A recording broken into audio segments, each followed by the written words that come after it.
material from that was in my community within an hour or so, and no one knew what was happening, only that there was breathing problems in the air. A piece of space junk, if it's in an orbit that doesn't intersect the atmosphere, will stay there forever. The money that's going into these programs is resulting in more homeless people, more hungry people, more people who can't get health care. I mean, the militarization of space is a real threat to survival, serious threat to survival. That was a lesson that we all should have learned, that if the plutonium had showered down upon us, we'd still be afflicted by it and we'd all have cancer by now. Well, I would submit to you that this idea of national missile defense is really a Trojan horse.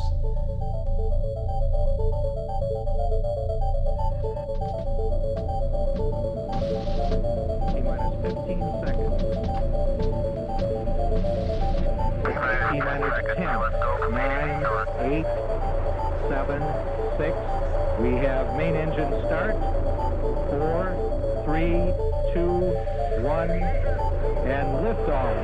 And it has cleared the tower.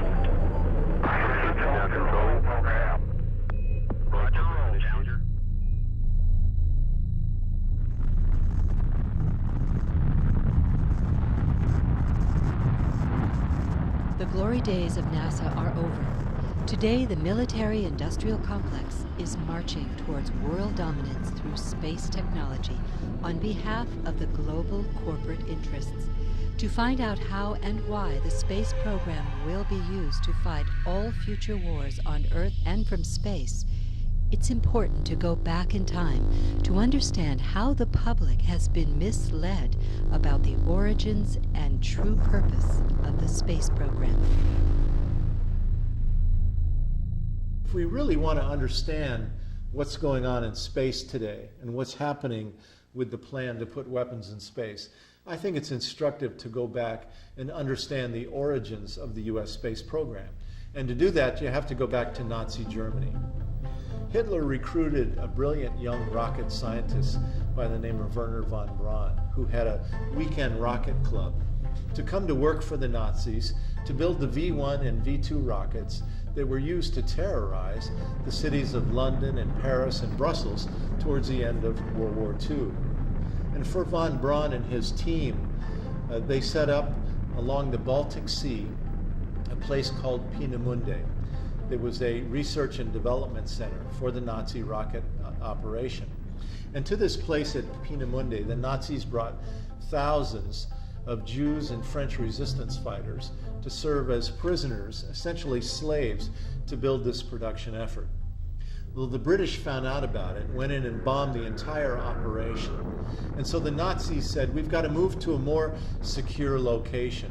And down inside of central Germany, there's a mountain chain called the Harz Mountains. And in that mountain, there's a huge tunnel where the Nazis were storing military hardware. Well, they cleared the whole thing out, moved the entire rocket operation into the tunnel, named it Mittelwerk. And just outside the mountain tunnel at Mittelwerk, the Nazis built a brand new concentration camp called Dora. And to Dora, the Nazis brought 40,000 Jews, gypsies, French resistance fighters, homosexuals, communists, even a black American GI were brought there to serve as slaves for the operation. Well, inside the mountain tunnel, the slaves began to sabotage the operation. They left screws unturned. They urinated on the wires, so that when von Braun and his team were launching the rockets, they were going haywire. And so they sent their team in to find out who was doing this. They identified 100 of the slaves and summarily hung them in front of everyone as a warning that you will not interfere with this operation. Well, eventually the Allies even closed in on this place too. And on the day that they did, von Braun and his team fled for the hills, knowing that if they were captured here, they would be accused of crimes against humanity. One of the first to arrive at this place was an 18-year-old American GI by the name of Hugh Carey, who later became governor of New York State. And he said when they arrived, what they discovered lying at their feet was thousands and thousands and thousands of dead bodies. And come to find out, 25,000 of the 40,000 slaves at this place perished at the hands of the Nazis? Well, you know, immediately after the war, the US and the Allies created the Nuremberg trials, at which time we brought the Nazis to justice for their crimes against humanity. But 1,500 of the top Nazis never went to trial. They were smuggled into the United States by the US military under a program called Operation Paperclip, smuggled in through Boston and West Palm Beach, Florida. And Wernher von Braun and his rocket team, 100 of them, along with 100 copies of the V-2 rocket, were sent to Huntsville, Alabama, where von Braun became the first director of NASA's Marshall Space Flight Center. What's interesting is the other 1,400 Nazis. Who were they? Well, some of them were brought to the United States to work for the CIA. Others were brought to the United States to do the LSD drug experiments and the MK Ultra mind experiments during the 1960s, where people were jumping out of windows. Some of the Nazi scientists that in Germany had been taking Jews and putting them in freezing temperatures to see how the body would react to that were sent to Wright-Patterson Air Force Base in Ohio and were put in charge of the US military flight medicine program. And so when you take 1,500 of the top Nazi scientists and essentially seed the military-industrial complex, the question I have is, do they bring with them an ideological contamination? Well, not only did von Braun go to work for NASA, but the guy that was in charge of the V-2 flight test program up at Peenemünde along the Baltic Sea, a guy by the name of Kurt Debus, became the first director of the Kennedy Space Center in Florida. And then the man that recruited von Braun, Major General Walter Dornberger, the guy that was sent by Hitler to recruit von Braun to come to work for the Nazis, he became vice president of Bell Aerosystems Corporation in New York that made its riches building the helicopters for the war in Vietnam. In fact, when NASA was created, the US military freaked out. You're going to have a civilian space program? You can't do that. The military has to be in charge of space. Oh, don't worry, the military was told. From the first day, we're going to have a NASA oversight committee that ensures that the Pentagon controls the space program. And Major General Walter Dornberger, the Nazi that recruited von Braun, was appointed to that NASA oversight committee. In fact, in 1958, Dornberger testified before the United States Congress, saying that America's top space priority should be to, quote, conquer, occupy, keep, and utilize space between the Earth and the Moon. And in fact, later on, in a speech before a national missile industry conference, Dornberger told the assembled, "Gentlemen, I didn't come to this country to lose the Third World War. I lost two already." And then finally, the man that was in charge of production at Middlework, inside the mountain tunnel there in Germany, Arthur Rudolph, he became the first project director of the NASA Saturn V rocket program that took the United States to the moon.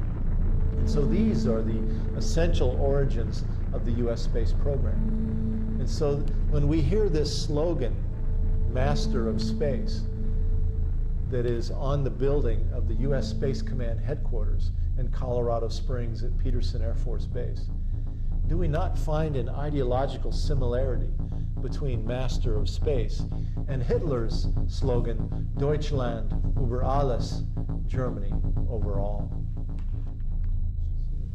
Well, what were the major implications of the Space Act?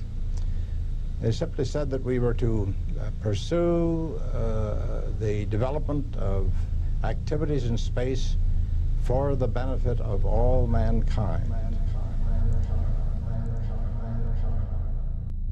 Well, let's take a look at this U.S. Space Command. What is it? It's the command that has been put in charge of controlling space, and it has just recently been merged with the old Strategic Air Command. So now that the space guys, if you will, and the old bomber guys and the missile guys are all part of the same command. And the Space Command put out a planning document a few years ago called Vision for 2020. And on the cover of it, you see a satellite hitting targets on the Earth below. Let's take a look at some of the language in this so-called Vision for 2020. The Space Command says that in the future, because of corporate globalization of the world economy, they expect that there's going to be a widening gap between the haves and the have-nots, between the rich and the poor all over the world.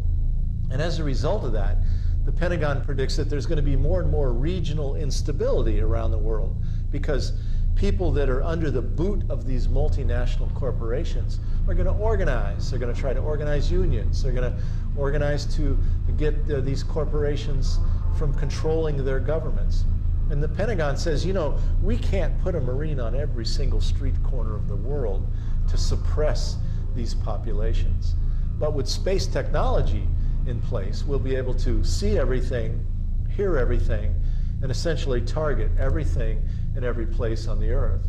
And the Vision 2020 says that space superiority will emerge as an essential element of battlefield success in future warfare. Vision for 2020 also talks about dominating space and controlling space. And they actually define control of space.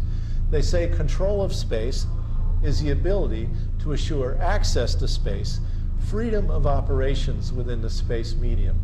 And I think, most importantly of all, they say, an ability to deny others the use of space. So here we are, 5% of the world's population. We're going to deny other countries the use of space because we are going to be the masters of space.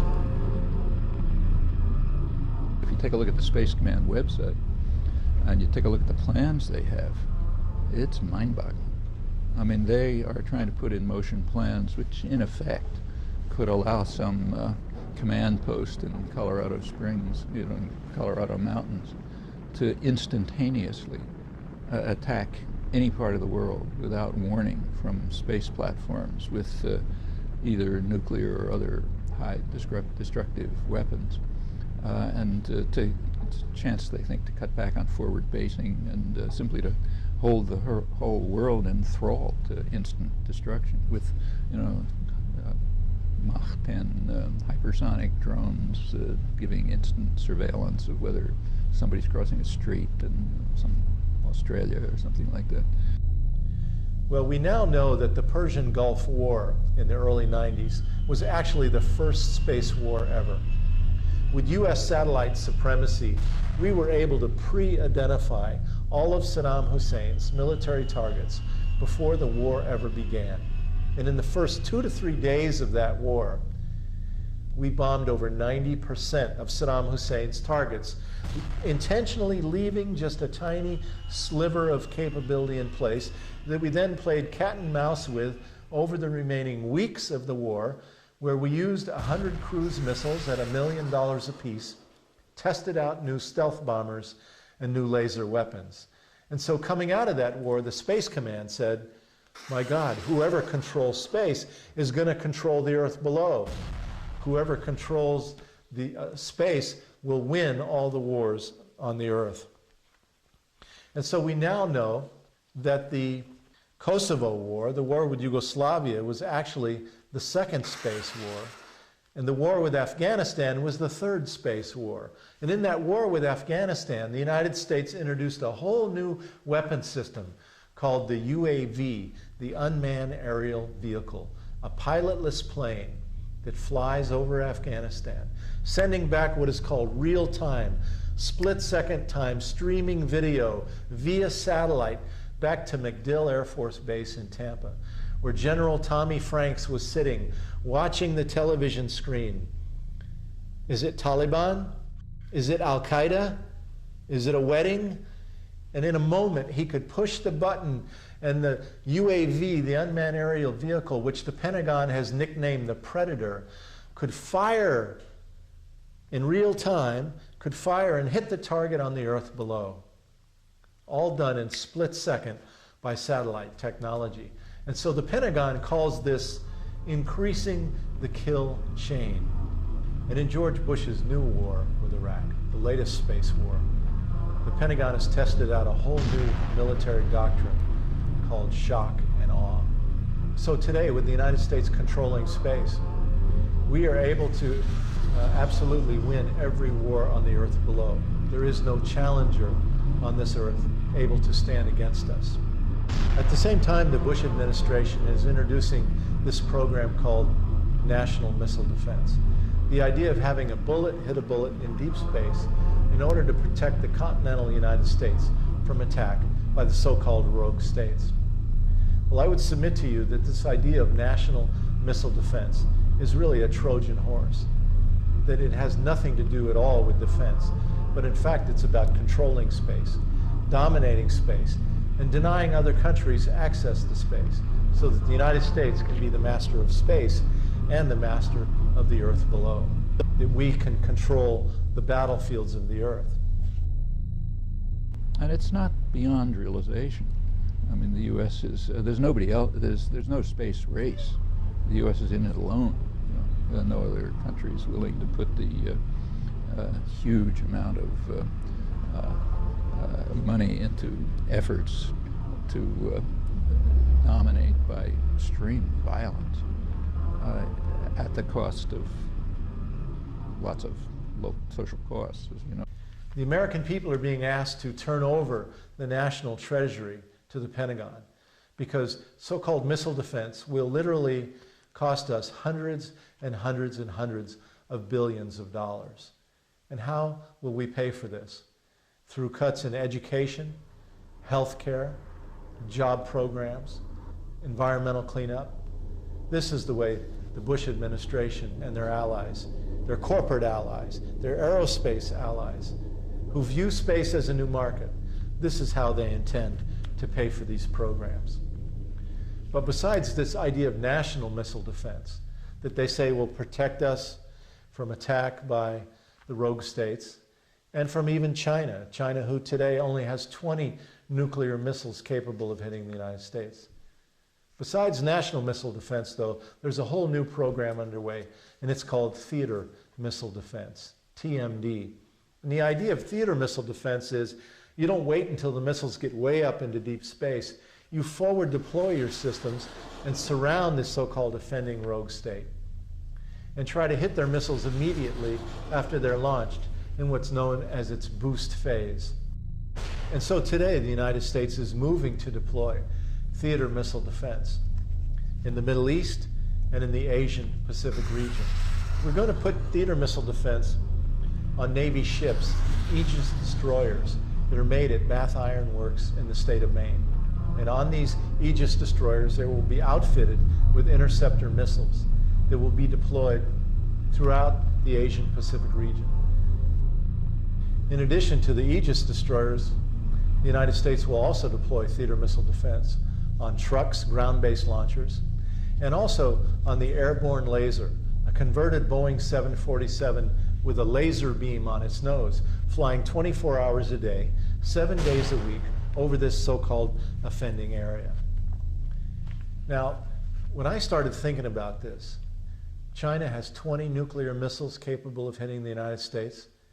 If you've been to Walmart or Kmart anytime recently, you know we're China's very best customer.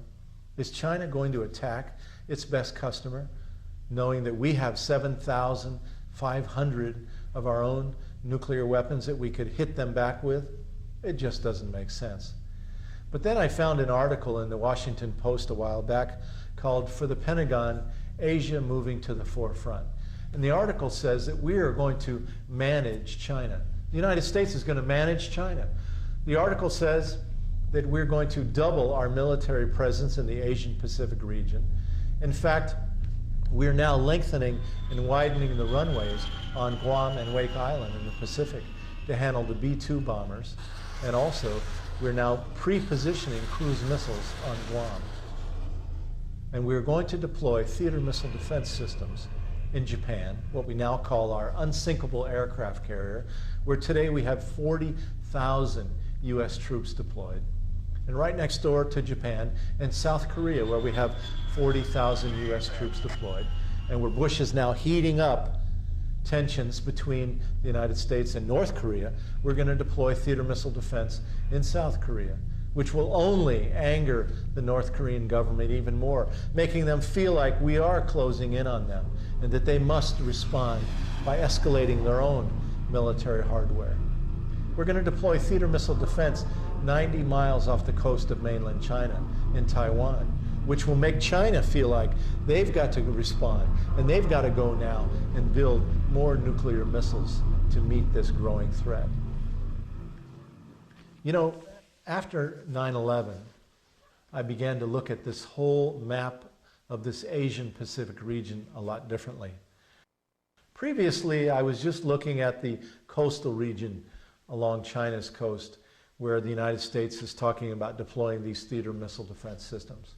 But after 9/11, I now look at China's inland border, an area that we now call Central Asia. We know a lot more about it today.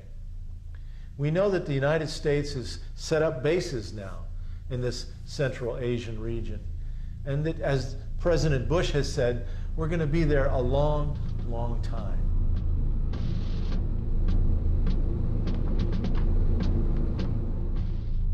And so today we've set up bases in Afghanistan, in Uzbekistan, in Tajikistan, and throughout this region.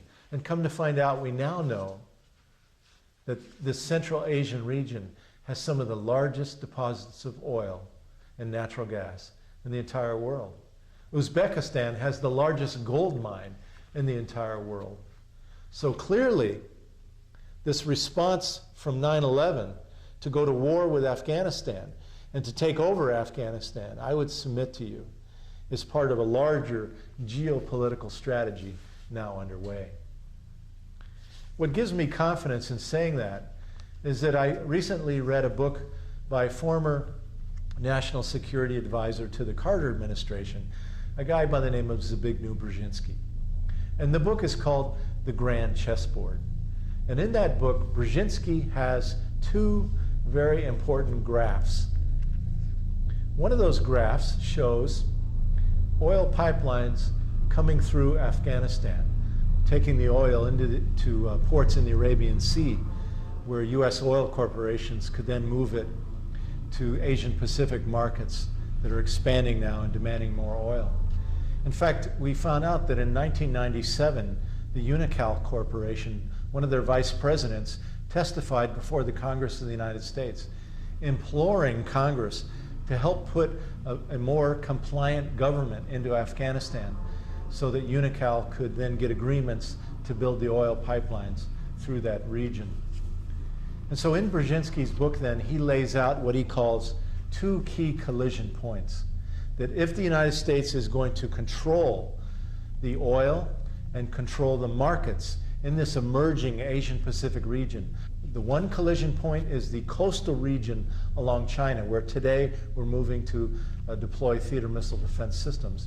And the other collision point is in the Central Asian region, where today we're setting up bases since 9/11 to supposedly go after terrorists.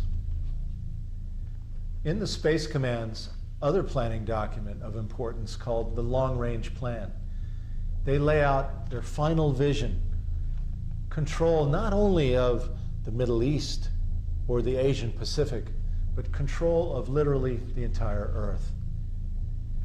With the new technologies underway, the successor to the shuttle that is being worked on today, for example, what they're calling the military space plane, it would fly down from orbit, drop an attack on the Earth, and then go back up into space. And also the space-based laser, what they're calling the Death Star at the Pentagon. The industry magazine Aviation Week and Space Technology recently reported on a Space Command computer war game set in the year 2017. And in that computer war game, it was the US against China, the Reds versus the Blues. And in that computer war game, the Space Command launched a preemptive first strike attack on China. Now, maybe a year or two ago, we would have all laughed at the notion of the United States launching a preemptive first strike attack on anyone.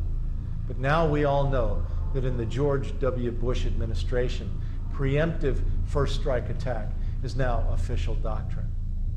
And so in that computer war game, the United States launched a preemptive first strike attack on China, using as its first weapon the successor to the shuttle, the military space plane that flew down from orbit, dropped an attack on China, and then went back up into orbit again. And then the second attack in that computer war game was none other than the space-based laser.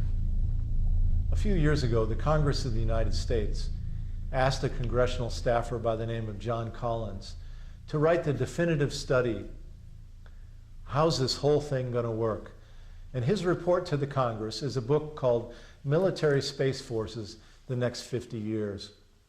The interesting thing about the book is that in the foreword of it, the section where people recommend it, it is signed by the likes of Senator John Glenn, former congressman, now senator from Florida, Bill Nelson, and other leading politicians.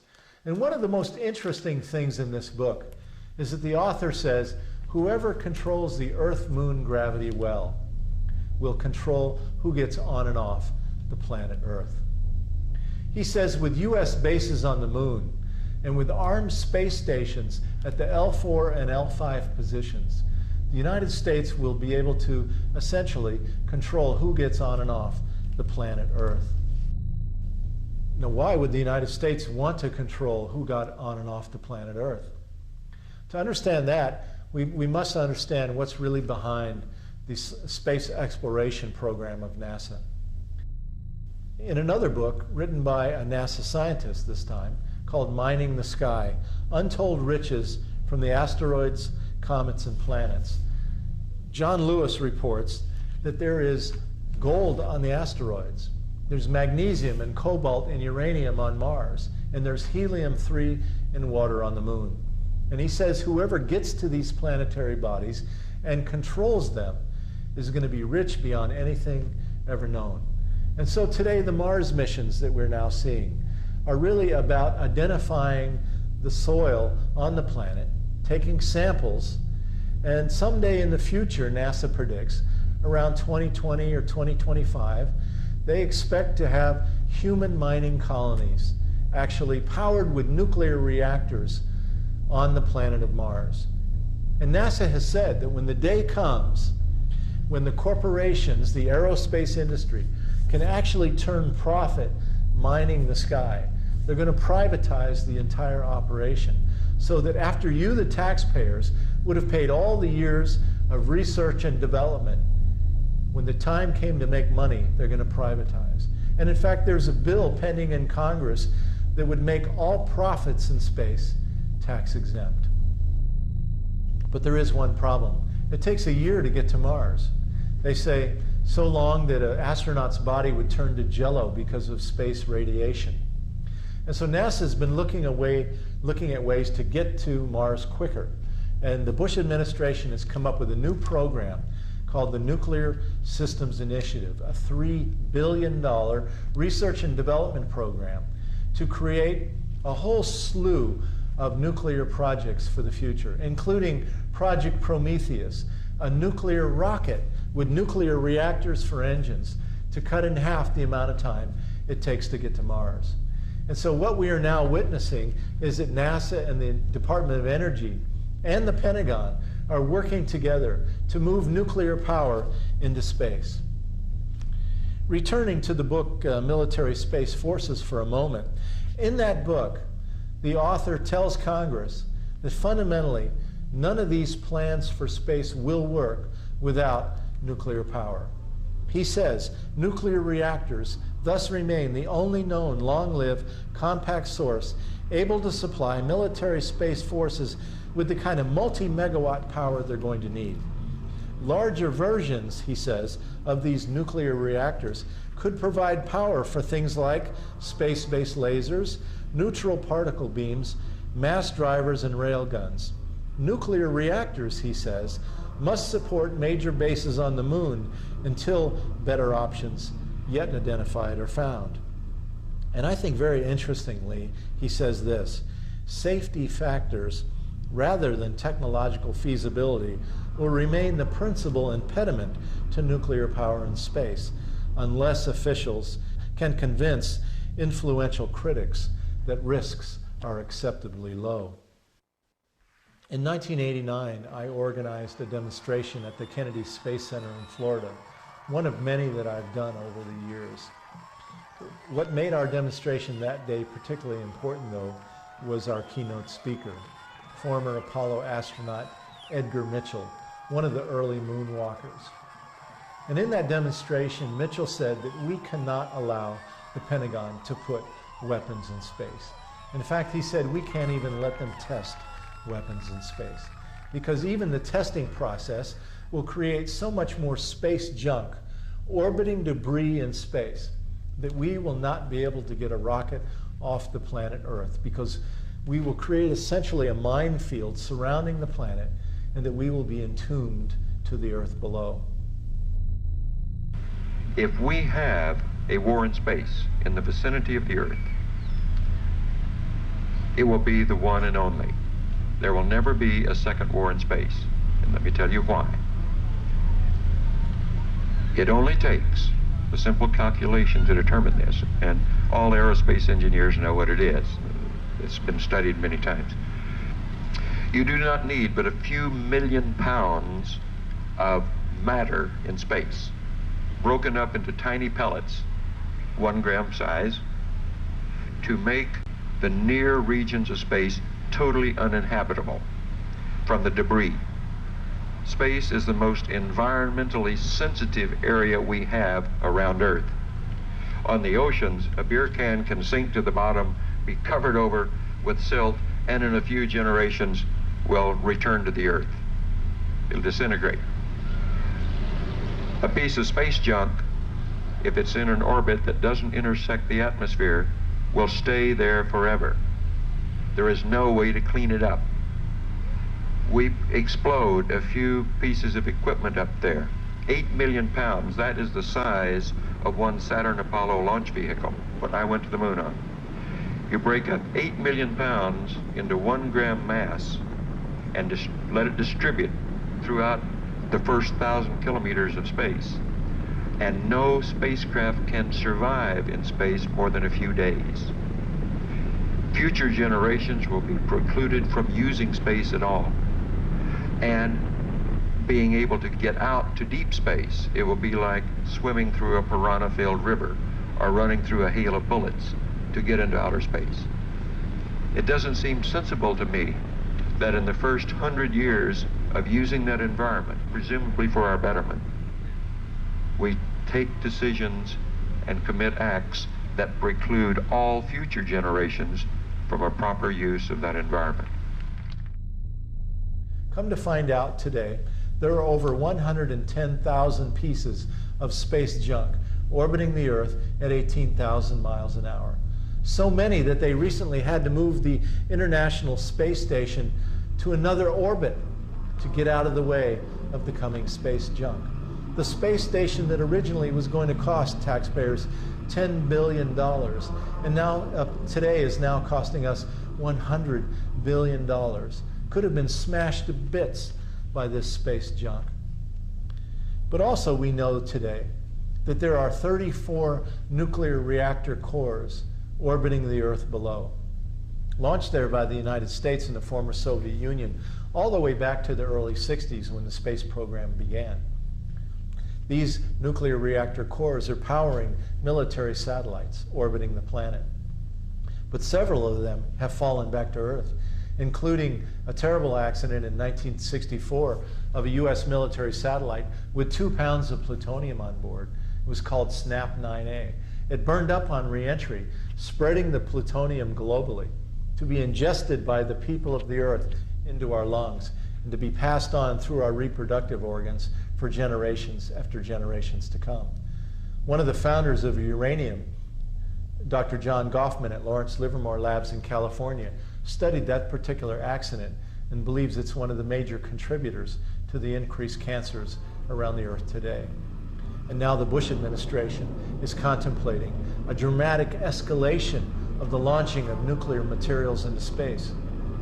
Mars missions with little rovers driving around, powered by plutonium-238. Nuclear rockets and nuclear-powered mining colonies on the Moon and Mars and other planetary bodies. And what about the laboratories at the Department of Energy labs across the country as they're fabricating these plutonium devices? Will we see a growing contamination at these laboratories and amongst the workers? Well, the answer is absolutely yes. And in fact, in 1997, when Cassini was launched, and our organization organized a global campaign against the launching of 72 pounds of plutonium-238 on board the Cassini spaceflight. We found out that between 94 and 96 at Lawrence Livermore Labs in New Mexico, there were 244 cases of worker contamination reported as they were fabricating the generators for the Cassini mission. So it's not just some theoretical possibility that there might be an accident on launch that could cause contamination. The sheer processing and fabrication of these space devices is killing people already. But if we learned anything from the Challenger and Columbia shuttle accidents, it's that space technology can and does fail. And as we all witnessed on television, that wide debris field as the Columbia burned up on re-entry, this should be a warning to us that launching nuclear power in space could contaminate massive, massive parts of this country or another country on this earth.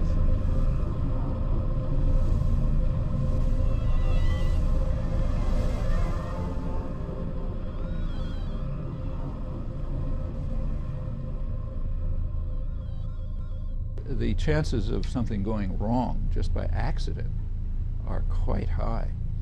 I mean, these are complicated computerized systems. Others aren't going to just sit around. So, for example, offensive weaponry from space, which is being planned, requires satellites. Space rather heavily on satellite communication. Well, you know, shooting down satellites isn't very hard. It's a lot easier than stopping missiles.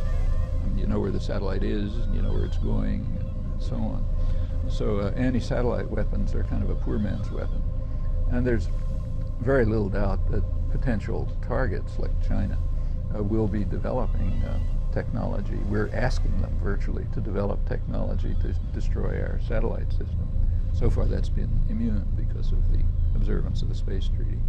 And then there's going to be other reactions. I mean, they're going to increase their development of weapons of mass destruction as a deterrent, probably increase terror as a deterrent, because there aren't a lot of alternatives. And once you get up to, the Russians are already responding with, under U.S. pressure, incidentally, to move to expand radically their offensive nuclear weapon system, to put it on launch on warning, which is extremely dangerous.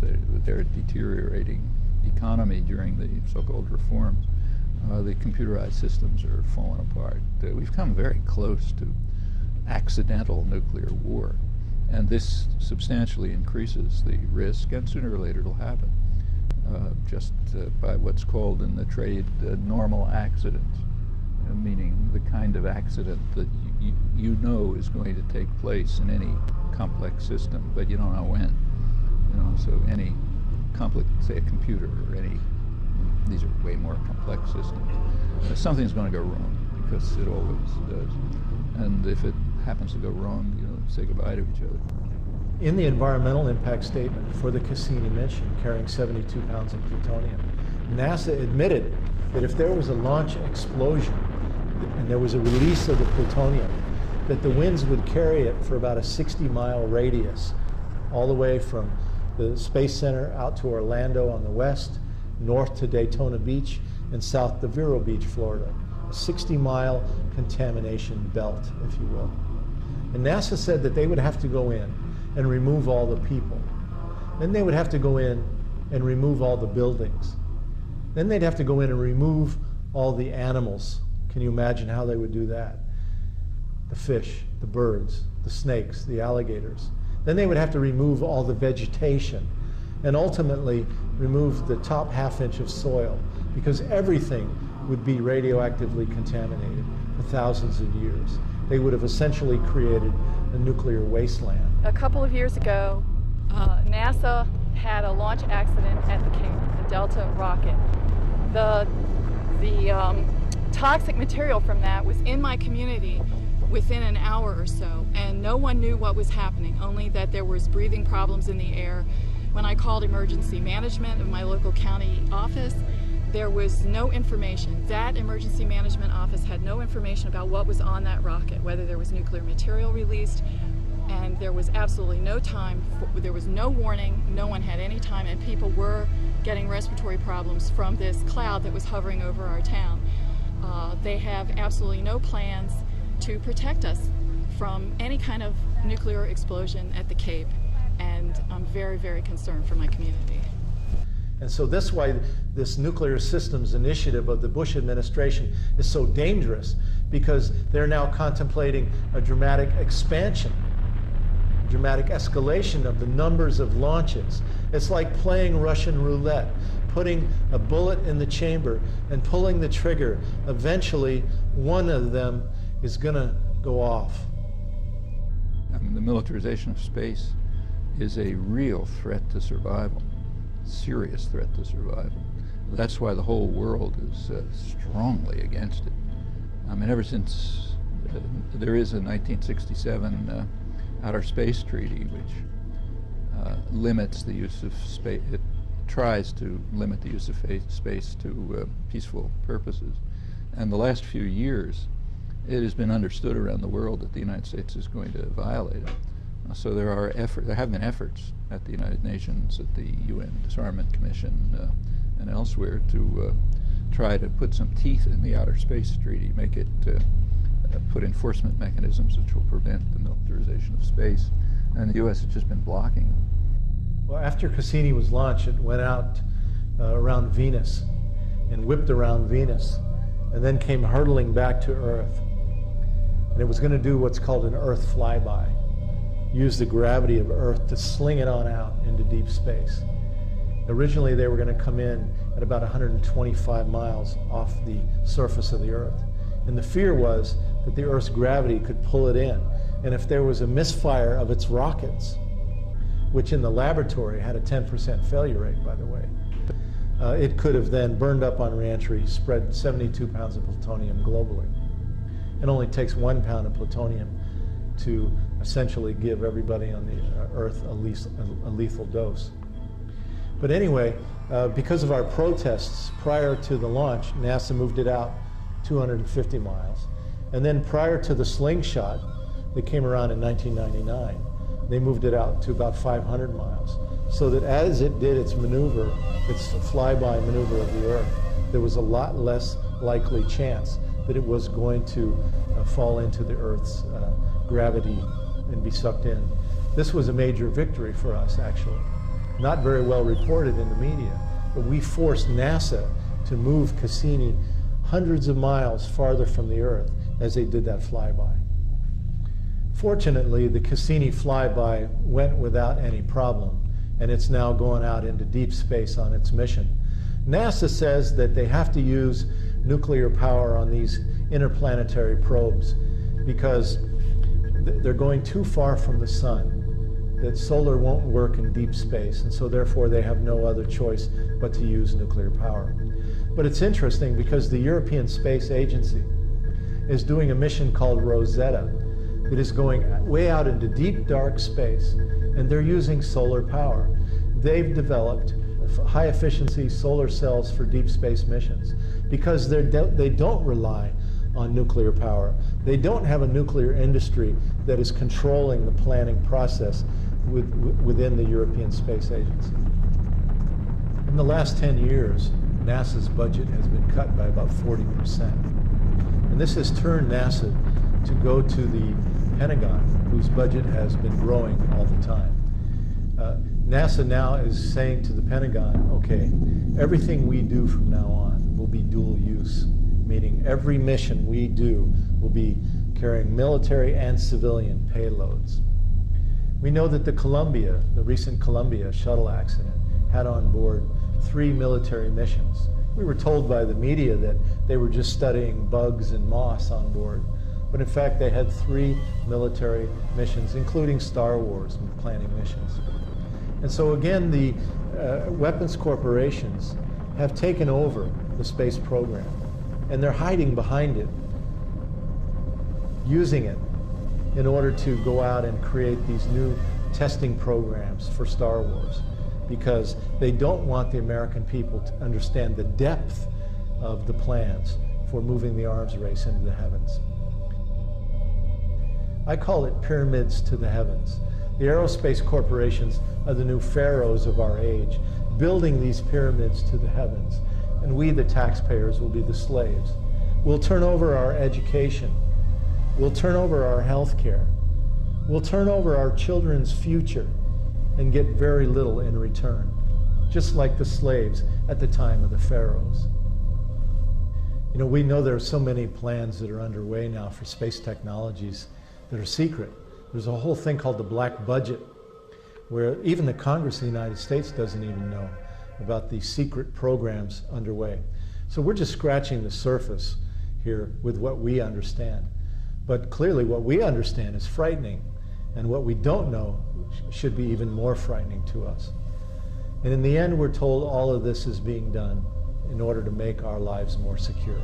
But the truth of the matter is, our lives are becoming more insecure because of all these programs and plans. We're making the world more unstable. We're creating more enemies around the world. We're creating new arms races. We're draining the treasury, taking money out of protecting our children's future. All of this is going to make our lives more insecure. We know that the Bush administration and their corporate allies are going to do everything they can to restrict civil liberties as opposition builds to their plans for this corporate domination. We saw in New York City, when there was big demonstrations there recently, that the police wouldn't allow the people to even have a march permit. And they began, as people arrived, to just attend a rally. They tried to push them away, not allowing them even to come to that. We're seeing more and more of these intrusions into our civil liberties around the country. And so I think this is going to be something that we're going to see more of.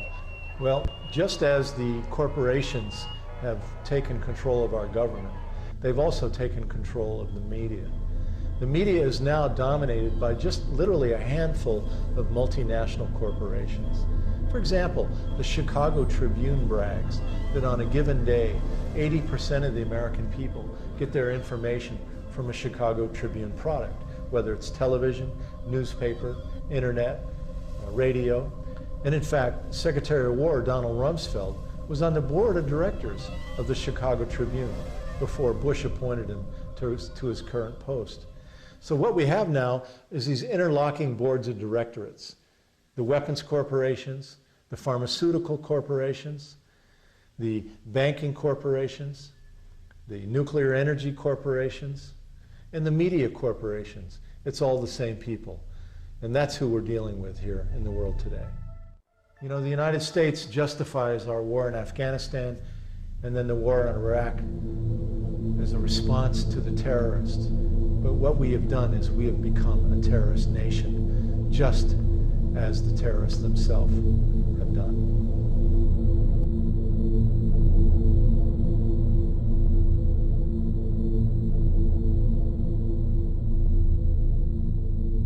We must acknowledge that today our Congress is essentially under the control of the multinational corporations.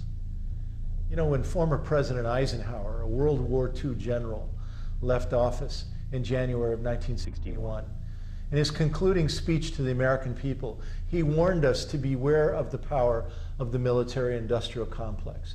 He said they were gaining undue influence in the halls of the Congress. And I'm afraid General Eisenhower, President Eisenhower's warning to us has come true. In the councils of government, we must guard against the acquisition of unwarranted influence, whether sought or unsought, by the military-industrial complex. The potential for the disastrous rise of misplaced power exists and will persist. We must never let the weight of this combination endanger our liberties or democratic processes. We should take nothing for granted. Only an alert and knowledgeable citizenry can compel the proper meshing of the huge industrial and military machinery of defense with our peaceful methods and goals, so that security and liberty may prosper together. Keith Glennon recalls President Eisenhower's feelings about space. He was not a space cadet. He used to say, as you look over his shoulder and you say, you know, Keith, that moon's been there a long time. It's going to be there a great many eons yet. And we'll get there one day, but it isn't necessary we break our necks and break the budget to get there now. Our Congress has been taken over by the big money and by the weapons industry, who want to use our government to further their product, if you will. And their product is war and death and chaos and control and domination around the world. So what can we do? What can the citizens of this country do in the face of this mass undertaking? Well, I think first of all that we have to recognize that we shouldn't have any illusions any longer about our country. We've got to recognize the reality of our times. Each of us individually, we have to accept the fact that our democracy is now under control of these big corporations, this new world order, if you will. And from there, we have to go and educate ourselves more about what is happening in this world, and to take that to our families, and to our neighbors, and to our schools, and to our communities, and share that with others. Because we do have the media under the control of these corporations. And so we can't expect the media is going to do this job for us. It's our job now to become the media, if you will. The UN Disarmament Commission was meeting from during the Clinton years. This is session started, I think, January 2001, around then. And for a long time, its main issue was efforts by most of the rest of the world to try to get militarization of space on the table, on the negotiating table, and the U.S. simply blocked it. And for a friend of mine did a database search on it. It was reported abroad, but the only report in the United States that was listed on, standard databases was one small newspaper in Utah reported it. It was all on the wire services, and every editorial office had it on their desk. But you just don't report that the U.S. is blocking global efforts to save the species by preventing militarization of space. It's an extremely dangerous thing.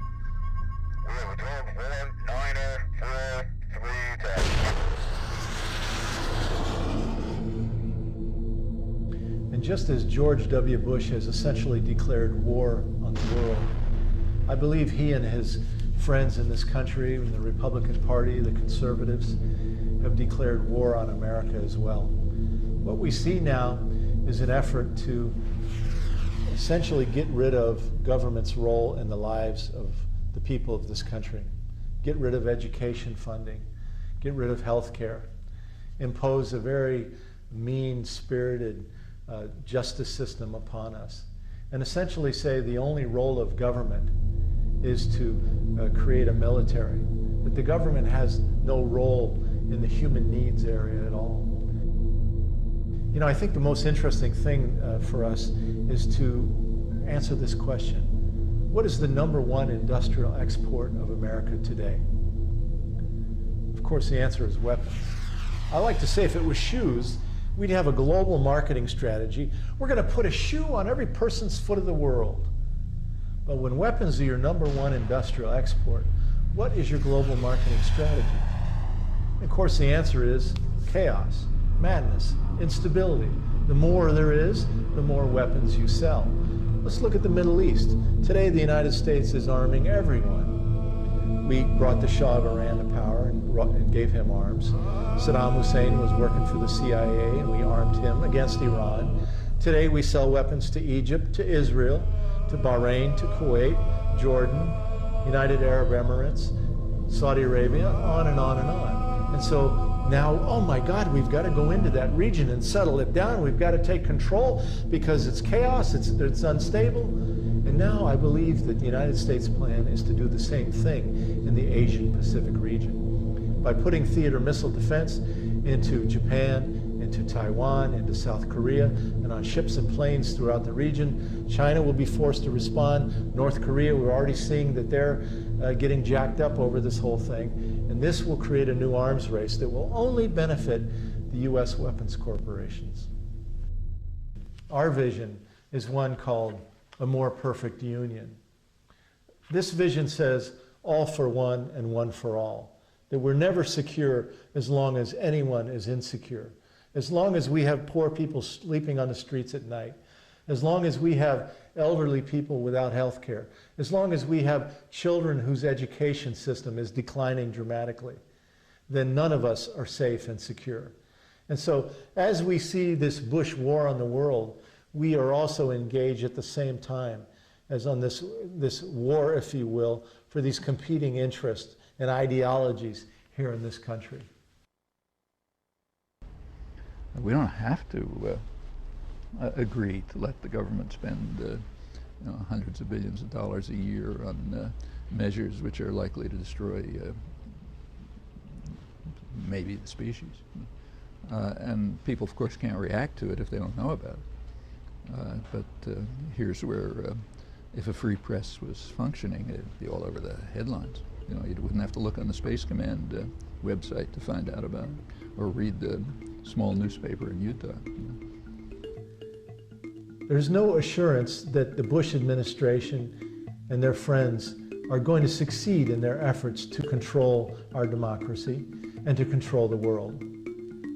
Right now, they're moving in that direction, but there's no guarantee they're going to succeed.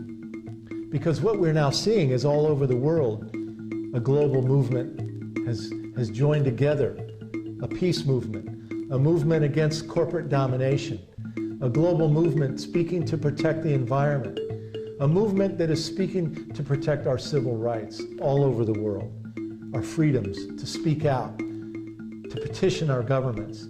These movements are growing day by day. So this should give us all hope, but they will only flourish if we help water them, if we become active participants in these global movements, in these global struggles. No one community, no one country can now stop what is happening. No movement in any one country. It's going to take a global movement, people working together all over the world. And I hope you will all become a part of that in each and every way that you can, and each and every day. Find something that you can do, some way that you can participate in this great struggle to serve humanity, not to serve the money, not to serve the greed, but to serve the future generations. I hope you'll join with us. Thank you very much for listening. What do you think about it? Launching plutonium into space? Yeah, I think it's a good idea. You do? Sure. Yeah. It's what we need to do. We need to do. We need to do. We need to do. We need to do. We need to do.